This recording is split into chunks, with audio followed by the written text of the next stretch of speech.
Hello, ladies and gents. How are you doing? Welcome to the BBC Spews Live on the 1st of March. The 1st of March. The 1st of mad mental March.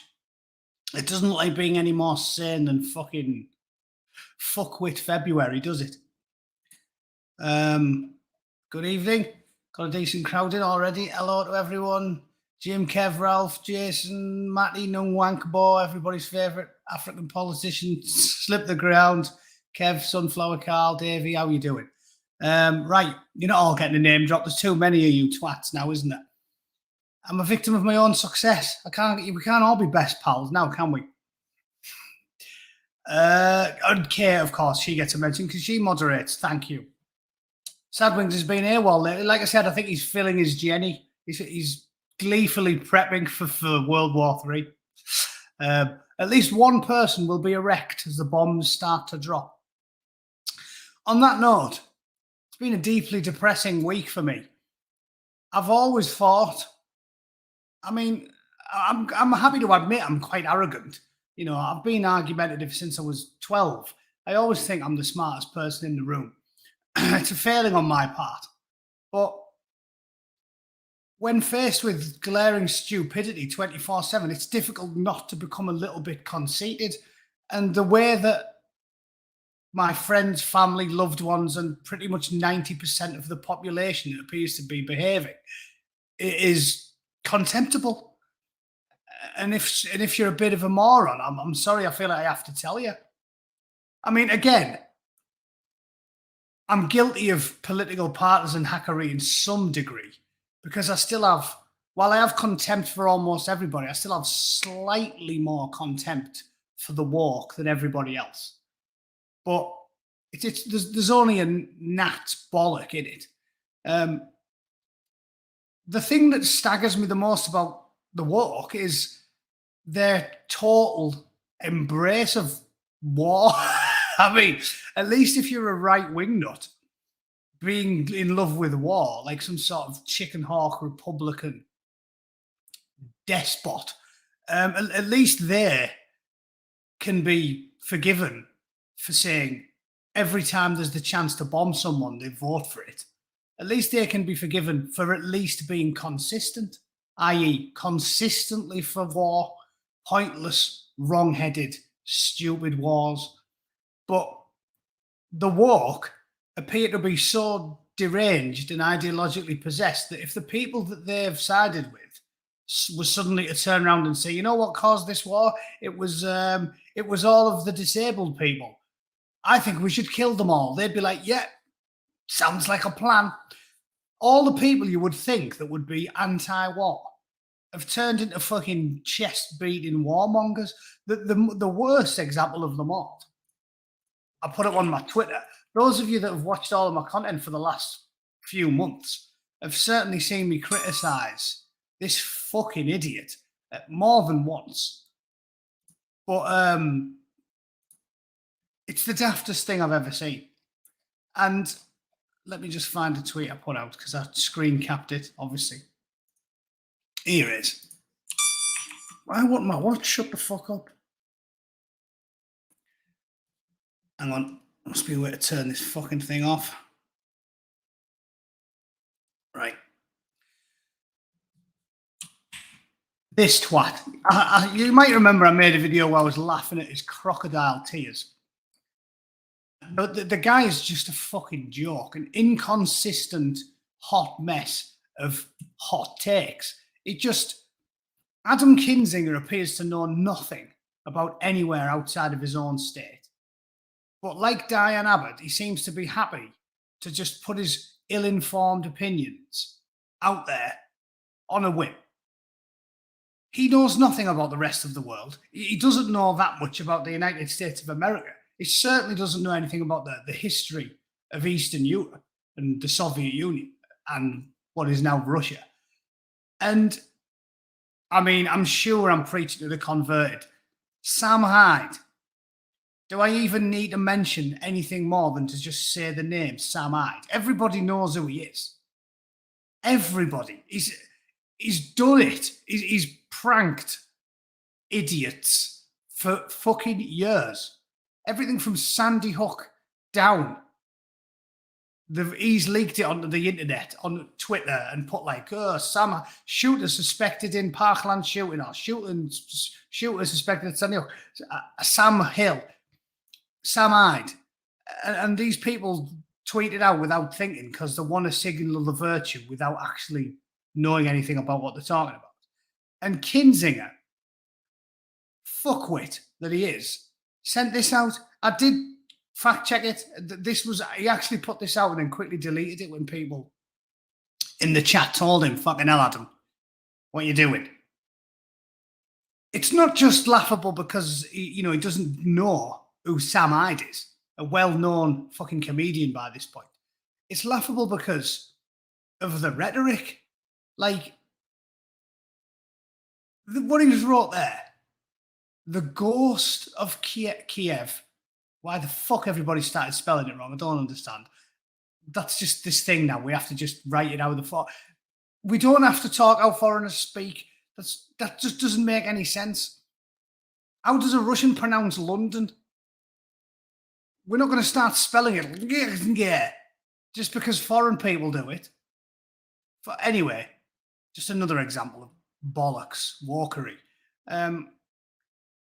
He absolutely owned the Russian Air Force. Godspeed and more kills. More kills. Like it's fucking Call of Duty. Again, this is the thing that's baffled me the most. Like, the last week's proved what I've been saying for the last 2 years. Why is it fell to an Angry Bootneck? A trained commando was trained by the state to murder foreigners on the behalf of the Queen. Right, which, looking back, yeah, something I did in the height of my youth. Probably, there's lots of things I regret about my youth. I don't regret being a bootneck, certainly not, but I don't see the world in the simplistic terms that I did when I was 19. And how has it fallen to an Angry Bootneck to be the reasonable one in the fucking room? I can literally count on one hand the amount of people, political commentators, that have been reasonable in the last week. On one hand, everyone's turned into a fucking lunatic. The vast majority of the Democrats and the Republicans over here in the United States have gone mad. You're talking about people's lives here. You know what I mean? This is the type of rhetoric you'd expect from like Jezza or Noam Chomsky or somebody, and it's me doing it. Because apparently an Angry Bootneck is the most fucking reasonable person in the room at the moment. The only people who have been talking sense, as I've said, is people that I don't agree with on plenty of things. George fucking Galloway, a bloke who went on TV and pretended he was a cat. It's talking more sense than 90% of the general public. Pleading for restraint because you're not talking about a video game. You're talking about men's lives.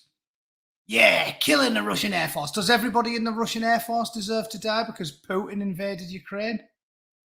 Where does this come from? They're like, stop I'm with the hippies at this point. I don't understand how I've turned into the reasonable one.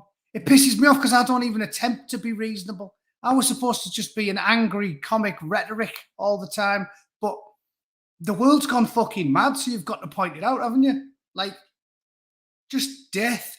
You know, like when Theoden's doing his fantastic speech before the cavalry charge at the Battle for Gondor, and he's like, death, and they're all like, death. That's basically the general public and the Democrat and Republican parties now. Death. The Russians, poor bastards that they are, like loads of them are skint and they just joined the military because they've got no fucking money. And Adam Kinzinger would just be loving life, if apparently, judging by his words, if he was on the fucking Bren, just mowing them down in the thousands. How the fuck am I the reasonable one? It is mental. I thought I was quite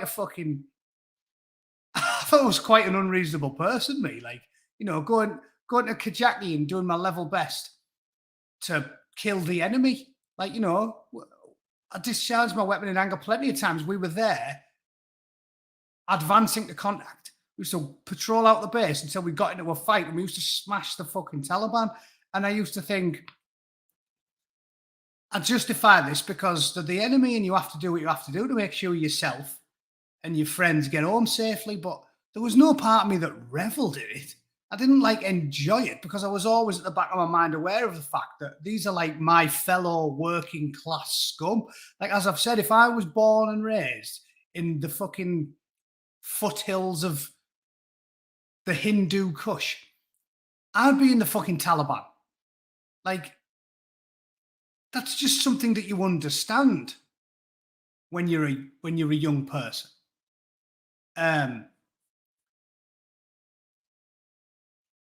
It really baffles me, you know.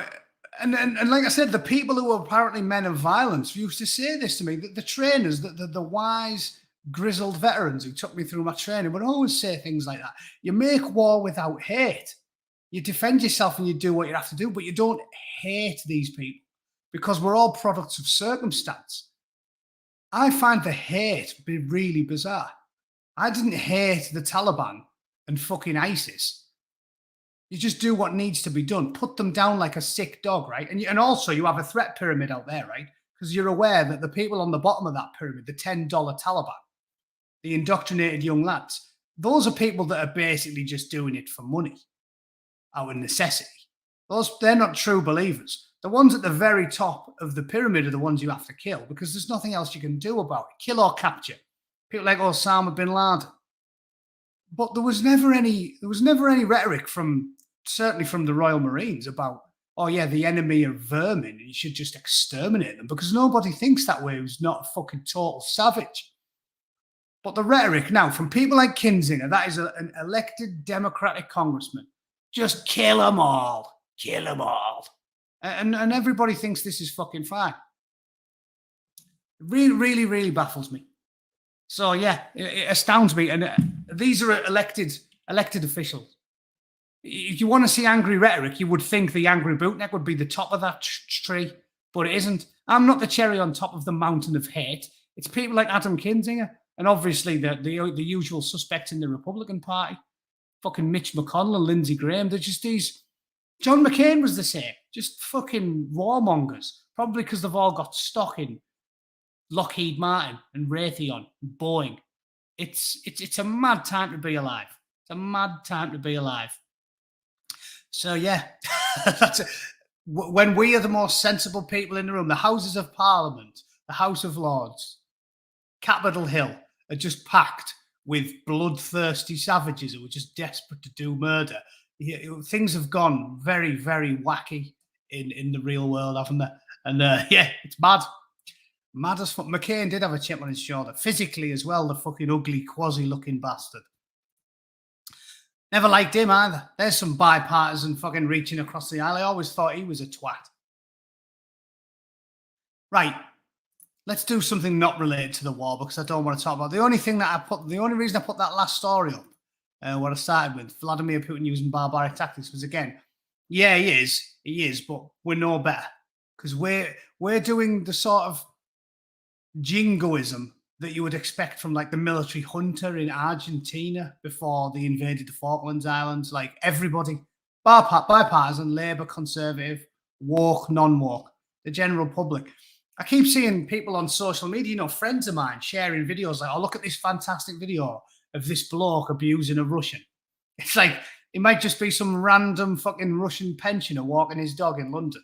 And there's people going, oh yeah, I'm not serving you. I'm not giving you a bottle of water in my corner shop, you cunt. And again, the woke think that's brilliant. They'll share that video because they think it makes them look virtuous. And it's like, you do realize you're just acting like the same people that interred the Japanese. Like I did. Tom Tugan twat saying expel every single Russian from the UK. That's a fascist maneuver. That's just outright fascism. And you'll get people from both sides clapping that. Like, yeah, fucking nice one. Throw them all out. They're all the same. They aren't all the same. I'm not a collectivist. I'm not playing this game. And the only thing to do when both sides of the game are fucking rigged, well, both sides are fucked. When the game is rigged, the only thing to do is not play the game. So I'm not playing the game. Obviously, I'm not pro Putin, but you've got to think he's not trying to commit genocide. There's people on Facebook saying, oh, yeah, he wants to wipe them off the face of the earth. Think of this. Oh, yeah, he wants to wipe them off the face of the earth. Really? Like, oh, yeah, he's being brutal. Like I said, this story, oh, yeah, he's just fucking outright, like as if he's a complete barbarian. If he's a complete barbarian, right, I'm just putting this out there. If I was Putin's general, if he said to me, I want to commit as many mass casualties attacks as possible, why hasn't he fired a few of them MLRS missile systems? That's a multi-launch rocket system, by the way. They're the big square ones. You just go, just fucking wing out missiles left, right, and Chelsea. Why hasn't he just pointed them at a few apartment blocks and killed 20,000, 30,000, 40,000 people? Do you know how easy it'd be to kill 100,000 people with modern weaponry? He could have done it in 2 hours. So that's bollocks. Again, bollocks by people who've never seen weapons of war. I've been there when a 107mm rocket landed on a fucking tent and snuffed out the lives of 15 people in about half a second. And that's one 107 fired without using a tube, literally laying it on a fucking log and running away using an improvised fuse. If the Russians wanted to kill 500,000 Ukrainians, they could have done it in 10 minutes. It's not some sort of... They're not just trying to murder as many people as possible. They've got an aim. There is a plan. It's a fucking stupid plan. If the plan is to hold Ukraine, I can't see that being the plan because it's impossible. And as I try to explain to people who know nothing about warfare, modern technology is the ultimate force multiplier. You cannot hold ground and occupy countries in 2022 if the people there don't want you to occupy it. You can't just forcibly deport 6 million people and send them all to fucking Siberia because it's 2022. So that's not happening. So clearly the plan is not to take Ukraine and then move on to Poland. Again, this is rhetoric from lunatics. That isn't what's happening. It's physically impossible. I was having this out with a guy at work yesterday, because he asked me my opinion. And then when I told him, listen, I do know the history of Ukraine. I was in military intelligence and I was a Green Beret and I went to fucking war zones 5 times. I do sort of have some experience here. And I'm telling you, he's not just trying to murder as many people as possible. And he knows that he can't hold Ukraine, let alone take over Poland and fucking anywhere else he wants in Eastern Europe. I was like, you must understand this. We couldn't take Afghanistan because there's sophisticated mines, IEDs, improvised explosive devices, indirect fire platforms, mortars, rockets, sniper rifles that can twat people from a mile away and snurgle off into the wilderness. If the people that fucking live in a country don't want you to hold it, you can't. In 2022, you can't. And he was like, oh, yeah, well, this was his best answer. When I told him this, it's impossible. Force multiplication by the medium of modern technology. He said, oh, yeah, but Afghanistan's not the same because we didn't really want to stay in Afghanistan. And I was like, oh, okay, so we won then. Is that what you're telling me? Well, when I point out to Americans, we lost in Afghanistan. It doesn't go down very well because it's a difficult truth for us to swallow. We lost in Afghanistan. We lost. We limped home with our tail between our legs and we left 13 dead kids in the fucking sand. What do you mean we just didn't want to stay? Also, therefore, we win by default, do we? We lost. And we lost in Vietnam because we haven't got the will to fight, as I said in one of my last videos. It's more important than anything. It's more important than manpower. It's more important than dollars. It's more important than bullets and beans. Will to fight is everything. And if you haven't got the will to fight, you cannot win. Fucking Sun Tzu said it thousands of years ago. You don't need me to tell you it now if you know anything.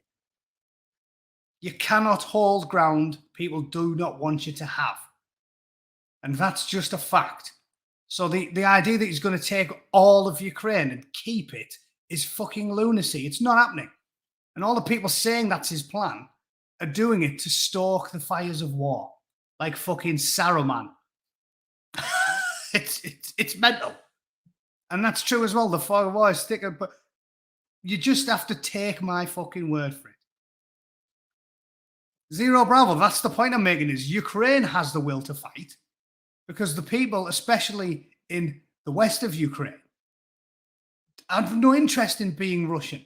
So Putin knows he can't keep Ukraine. If the whole of fucking the United States, which has a budget 10 times larger than the Ruskies and more equipment, all the gear, the lot, backed up by the European Union, the Brits were there, the Aussies were there, the fucking Irish were there. I even met a few Irish dog handlers when I was in Kabul. If we couldn't hold Afghanistan, why is Ukraine going to be any different? He knows he can't keep it. It's not his attempt. He's doing it to get a negotiating fucking place at a table. It's a last-ditch effort because he knows he can't fucking win. We crossed red lines for 10 years, so the hope is going to be cause a fucking ruckus. We'll probably in a few weeks' time, we'll have a peace fucking sit down and we'll get around the table and Putin will say no more bastard military bases in the east of Ukraine and then we'll leave Ukraine. That's basically how it's going to go. If you think fucking Russia is going to occupy Ukraine and in 15 years' time, like it's going to be another Afghanistan, you're a fucking lunatic. That's not what's happening. He's not going to commit genocide. He's not going to kill millions and millions of Ukrainians. And he's not going to try and occupy Ukraine for the next fucking 20 years. And that's that. Anyway, to the Croatians, no. yeah, let's follow Diana Abbott's example and start talking about Croatia instead, right? And the funniest thing is, Abbott's not the daftest one, is she? I think Angela Rayner's dafter than Abbott. Honestly, I wouldn't trust Angela Rayner to fucking walk the dog. That's what I said to Kate. At least I'd trust Diane Abbott to walk the dog as long as you fed the fucker first. And I don't mean the dog. No, what was the line I said to her? I'd trust Diane Abbott to walk my dog as long as you fed her first. And I said, by the way, my dog's male. I'm talking about Diane fucking Abbott. Because if she went 4 hours without a meal, she's liable to just bring you the lead back. There's your lead. Well, where's the dog? You've ate my Yorkshire Terrier, haven't you, fatty? Yeah, so 25 minutes or not. Again, I keep doing it. I just get radsed, Blue Van Man. I just get radsed, you know it.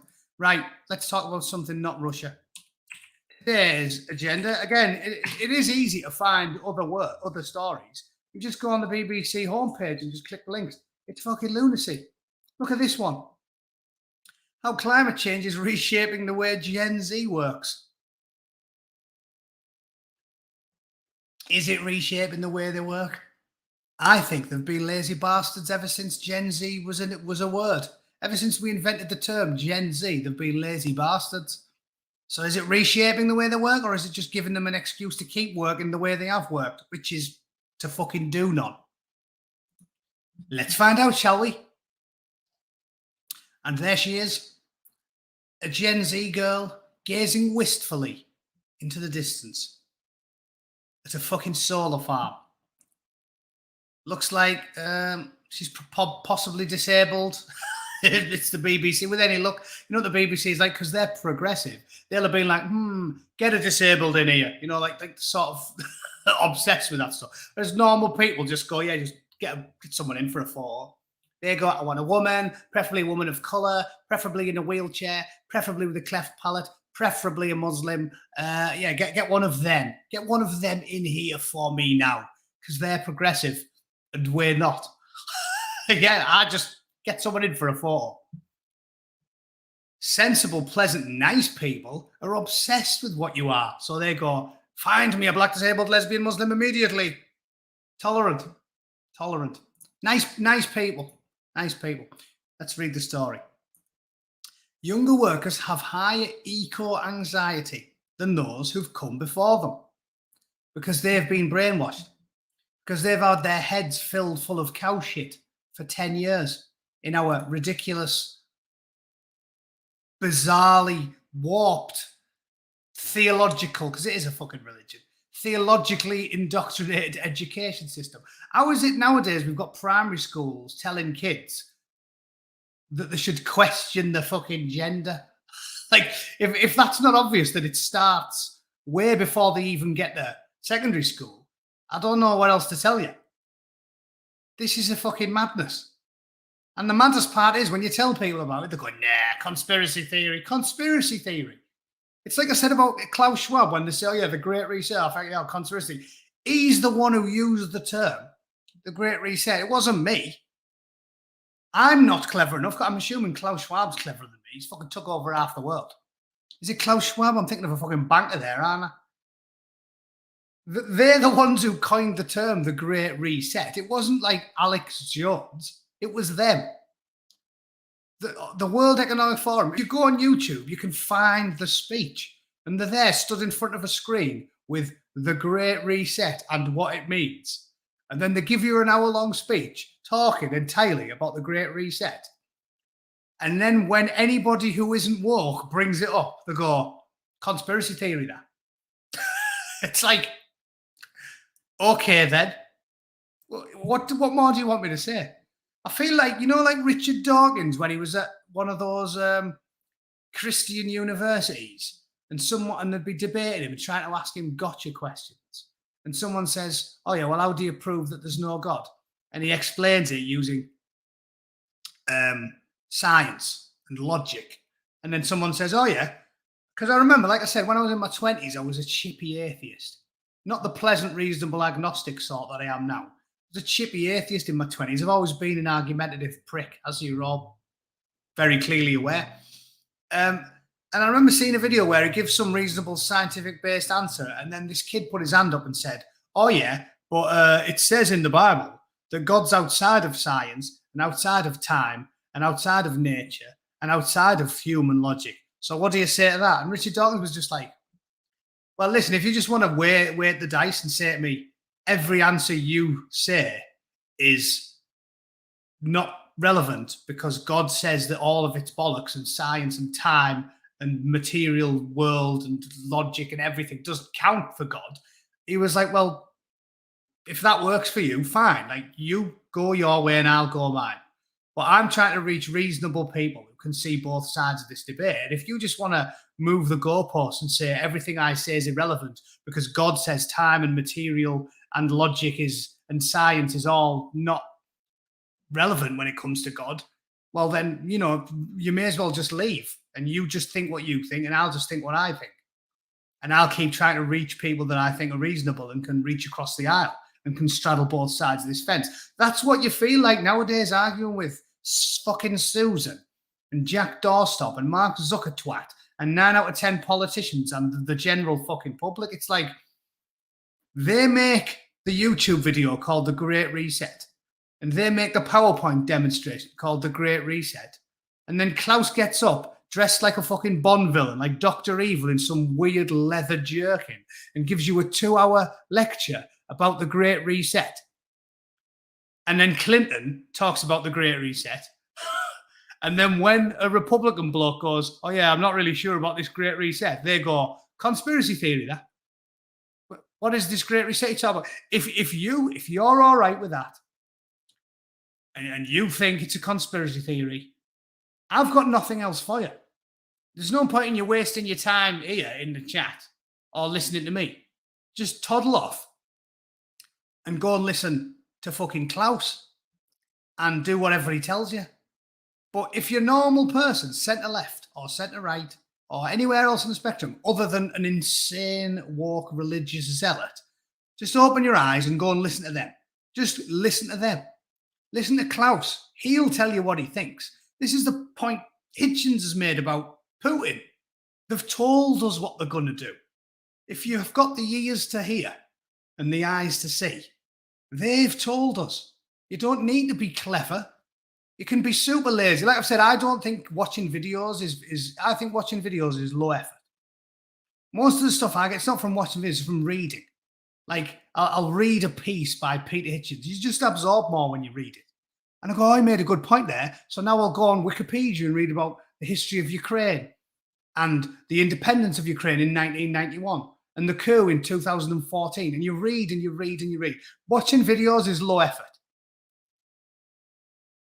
If you can bring yourself to just think for a minute, none of this stuff makes sense. And don't shoot the messenger for just telling you it doesn't make sense. Right? Anyway, went on another tangent there. I apologize. Let's start again. Climate change gives me an insane amount of existential anxiety. Your teachers have give that to you, filling your head full of shit. This is what I mean about this stuff being immoral. It's immoral. If I was a teacher and I just dropped my drawers in maths class and started fucking pulling the head off it in front of all the kids, I'd feel less guilty than one of these ones that's taught a load of 10-year-olds about climate change. When you're seeing Greta Thunberg crying her fucking eyes out, a little girl, years ago, before she was like, she's like 18 now, isn't she? She's about 14 or something, crying her eyes out saying, you've robbed me of my dreams. That should make you feel bad. Like, they were just hooting and hollering and cheering it like, oh, this is fucking brilliant, this. We've robbed a child of her dreams. How the fuck? I would just think about the words that again, listen to her talking, not me. Think of the words they're using. You have stolen my dreams. A child is telling you, you've stolen her dreams. And your response is rapturous applause. It's fucking mental. If I was walking through the park and a 10-year-old came up with a lollipop and went, you have stolen my dreams, I wouldn't be like, I mean, just think about it. So I'm saying don't listen to me. Just in your real world doings, just think about the words that comes out of people's mouth and think about how you should respond to them. When children tell you things like, I have insane amounts of existential anxiety all the time, you should feel sorry for these people. You shouldn't treat it like a partisan political stick to beat anybody with. It's sad. Kids should be enjoying themselves. She's not a child. She's 26, but she should be enjoying her fucking life. 26 was mint. When I was 26, all I cared about was boozing, shagging, sadly doing my job when I was at work. But, that was a side project. 18 to 30 is meant to be fun. And we have allowed woke ideologues to indoctrinate a generation so the best years of their lives are spent fucking worrying like old women. When we were young, it was like, oh, you have one friend who's a little bit of a fucking buzzkill. And you're like, hey, you're like an old woman, you. Now they're all like old women. 17-year-old girls are like old women, worrying about everything. What's a 26-year-old talking about insane amounts of existential anxiety for? Just think about it. Does this sound like a healthy person, like a healthy society that churns out young people that just spend all of the fucking day worrying about the planet? The planet. What can you do about the planet? One person. It's fucking off it. Again, doesn't Jordan Peterson say that about how you should always try and get the simple things fixed first because you can actually affect them? So instead of worrying about trying to fix your street, try and fix your bedroom. And then once your bedroom's done, then try and fix your house. And then when your house is perfect, then maybe try and get the potholes in the street fixed. These kids are we've allowed to be indoctrinated. They go from cradle to toddler to fuck, the planet's fucked. Like, there's no in between. It's not like, let's try and fix the little things. It's like cot, bunk bed, planet Earth. It's immoral. Greta Thunberg crying when she's 14 should have made everybody think, are we being moral? Is this a good thing, what we're doing? Terrifying children. And I would postulate, no, it fucking isn't. It's immoral. Terrifying little kids is not a good thing in my book. But again, apparently I'm unreasonable. Zoo grew up in the US state of Michigan, which has been experiencing milder winters coupled with fiercer storms. She remembers when floods made tap waters unsafe for several counties on Lake Erie. Well, I believe that was predominantly down to incompetent, corrupt bureaucrats who didn't give a fuck about poor people. But again, I haven't got time to go into it. It's way too easy to spiral into despair when you read the news or watch Planet Earth documentaries. Yeah, because you've been brainwashed. You've been brainwashed. Haven't you ever seen Highlander? It's like, yeah, the planet's going to end, but then he invents a machine and it fixes shit. Oh no, that was Highlander 2, the fucking awful sequel. But the point is, a reasonable view is like what my teachers gave me, because I was lucky enough to get raised in the 90s, where they talked about the oil running out. They told us in the 90s that the oil was going to run out in like whatever year it was. They told us fucking 2020 or something. It's all going to fucking run out of oil. But I remember my teacher saying that's not a nailed on figure because technology can fix these issues. A lot of people feel as if there's going to be a middle ground. We're going to develop new technologies. You know, this is a long time ago now, 1993 or something. They were saying like a lot of people feel as if we're going to invent new technologies. There's going to be a real effort made by the scientific community to make our power last longer, to squeeze more use out of petroleum byproducts. We'll invent new ways of gathering petroleum and making it last longer. And we might even develop new ways of locating additional reserves. There was like a balanced worldview. And again, I'm not a climate change denier, not really. My argument is they're exaggerating the effects of it. That's a reasonable centrist opinion on climate change. I'm not saying it doesn't do anything. That is obvious to anybody, isn't it? If fumes didn't make any difference, why do they kill you if you fucking stick a hose pipe through your window? I've talked about that before, right? Again, because I'm not a climate denier, a climate change denier, and my arguments about the severity of it and the amount of effort we should be putting in. Because I think there's a balance. It's quality of life issue versus climate change, not just fucking fix the climate, we're all dead in 4 years. Like ALC, didn't she say we were going to go extinct in like 2026? We've literally got 4 years before fucking sheep teeth changes the fucking date again. And that's what I'm talking about. Like it's not the end of the world, and it's unlikely to be because we're innovative, right? So what you tell the kids is, yeah, of course we have deforested, and we have. I mean, there's no denying that we've caused animals to go extinct that wouldn't have otherwise gone extinct. I'm not on about useless ones like pandas, where you have to fucking show them panda porn and wank them off because the lazy fat cunts won't shag each other.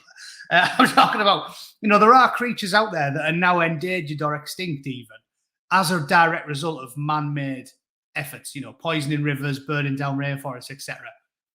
But it's never as bad as the wokists claim. There's always a middle ground. Like I said, I'm aware of that. And what my point is, man-made climate change must do something, right? So to disagree with plenty of you, I'm sure, right? But that's fine on this chat because the Bootneck's not a fucking fascist. Itch that Mitch, yeah, he's just said, what was it? Man-made climate change is a myth. What I'm saying is, common sense tells me it must make some difference when there's 7, 8, 9 billion people driving cars, for example, because the fumes from a car are dangerous. Again, we're fixing this issue with technology because I've heard it's actually difficult to gas yourself with your car now because we've made these catalytic converters and these engineering feats that we've managed thanks to capitalism. It's actually quite hard to gas yourself now. Like in the 70s, if you put a hose pipe in your fucking exhaust and stuck it through your window and sat in the garage for 20 minutes, you were fucking browners. That was you done. Now, the silly cunts try and kill themselves like suicidal teenagers, and an hour later they just fucking will stagger back into the kitchen with a bad head because we've refined the technology to such a degree. It's actually difficult to kill yourself with a car exhaust. So it's something we'll fix. But this is what I'm saying. Common sense demands it makes some kind of difference. Otherwise, you wouldn't be able to kill yourself in 20 minutes with a car. And if we've got 1 billion cars on the road, then surely those fumes do something. Whether or not it's anywhere near the degree the climate nutters talk about is debatable. but it has to do something. It can't just totally vanish into space and have done nothing at all, because that's a fucking shitload of emissions. So yeah, this is probably apt. We'll contribute, but it's up for debate how much of an issue it is. It's my opinion. Again, centrist and reasonable. We should be telling kids that. Yeah, of course, we should do better. We should chop down less rainforests. We should pollute less rivers. But there's no point in beggaring ourselves and having fucking miserable lives when China and India and Africa are just multiplying like rabbits and building coal power plants everywhere. There's a happy medium. The happy medium is we keep trying to be cleaner and greener, but we don't fuck up our entire livelihoods, economies, and enjoyment of the fucking world for some deranged, ideologically possessed, fucking loony left conspiracy theory, which is what it is. A fucking conspiracy theory. Why is it they call people like you guys, conspiracy theorists, but they don't call Greta Thunberg a conspiracy theorist? When they keep saying the world's going to end in 3 years, and then every 3 years they just move the goalposts again, you're a conspiracy theorist by definition. By definition, they all say, oh, the world's going to end in 2026. When it gets to 2026, the world's going to end in 2030. You're a fucking conspiracy theorist then, aren't you? Because you've proved yourself wrong a dozen times. It's just total bollocks. Anyway, I combat this anxiety through my work, says Zoo, knowing that I am working for an environmentally and socially orientated organisation, that I'm working for something bigger than a paycheck. This is what brings me a sense of purpose. Well, get a hobby. Get a hobby. Get a hobby. Get a boyfriend. Do the things that everybody used to do in the old days that made them happy. It says, Zoo said, I think my generation places more emphasis on finding jobs that align with our personal beliefs and are less afraid to move on if that alignment changes. Yeah, because you're spoiled. Because you're spoiled.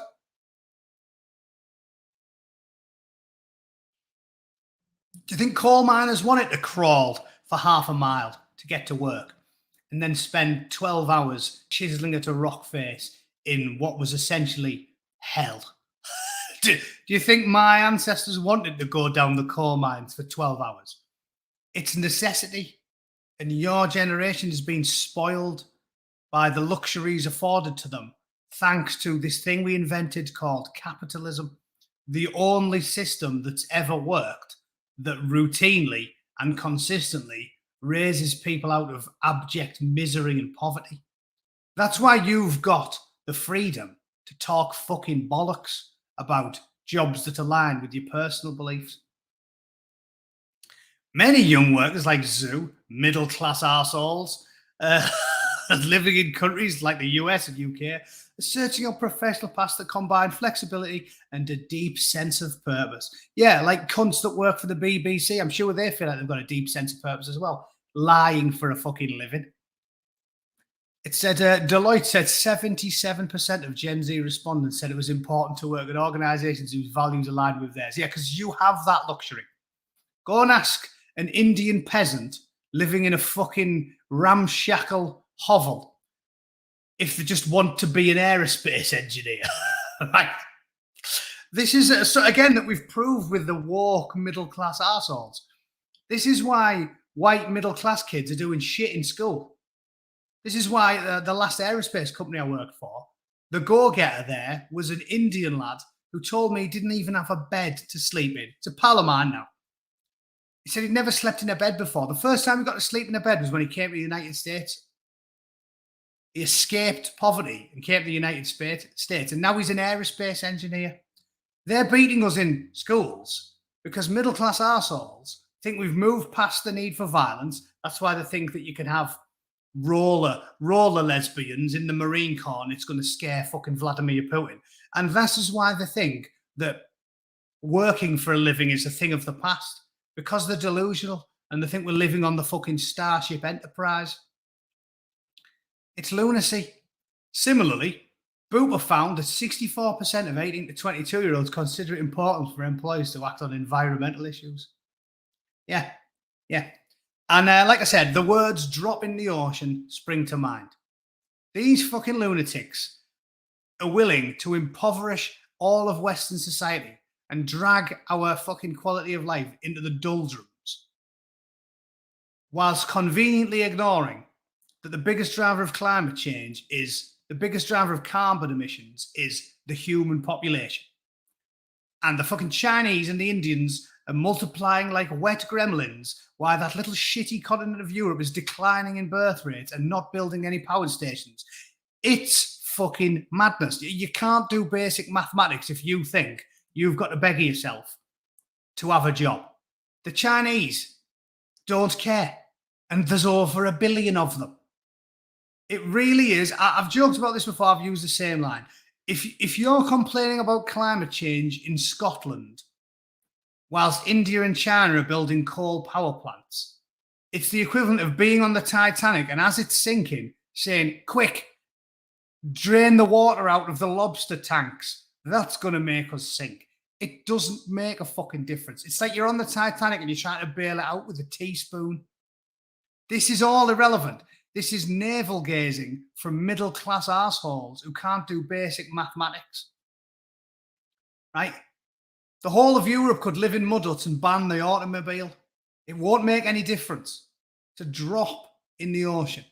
So stop worrying about it. Get on with your life and enjoy yourself. Get a boyfriend, go to the cinema, a nice multiplex, have a few pints, eat a fucking good steak. Get on with your life, kids. Get on with your life, kids. Life is too fucking short. Here's another one. Mia Brown. Oh my God, the world's ending. I'm fucking depressed all the time. I'm suicidal, self-harming, but we're all doing a fucking great job. Yeah, think of the children. Yeah, madness. So it's leading on from what I was talking about earlier, about the war, and now I'm talking about it with fucking climate change. This shit is immoral. We've failed the generation of children, and we should shiver with shame every time we see a fucking kid crying their eyes out on television because they think the world's going to end. It's an immoral thing to do. And if you don't think it's immoral, well, just ask yourself this. Before you got brainwashed, did you or did you not think crying children was upsetting? Did you or did you not think making kids cry was a good thing? Answers on a fucking postcard. Why do you want to make kids cry? Why do you want to make little teenage girls cry all the time? I don't think I've got a problem with that. I don't think it's a good thing when Greta's crying her eyes out at 14 years old. I think we fucking failed a generation. And anyway, nearly an hour. I think I'll wrap it there. Fucking climate change. I'm sick and tired of it. This is just navel gazing. This is what we'll be talking about when the fucking nukes go off. Right, what I'll do is tomorrow I'm going to draw from my list off PayPal and I'm going to redo that art giveaway because try as I might, the last winner refuses to fucking contact me. So lucky you, I'll pull it again. And then I'll do a draw. I'm kidding. I'm past 40. I don't do things like that anymore. Enjoyment is for young people. Even self-enjoyment is for young people. So yeah, I suppose Gary Melville, you've got 23 hours to get in touch with me. Otherwise, I am pulling it again. The draw, not me cock. And yeah, so there you go. All right. As usual, thanks for watching. Please don't make any children cry in the next 24 hours. It's not worth it. The Chinese and the Indians don't care how many children you upset. So let the kids enjoy the fucking life before the comet hits us and brings us all sweet relief. All right. I'll see you all tomorrow, and yeah, have a good one. All right. Good night, Toodle Pip.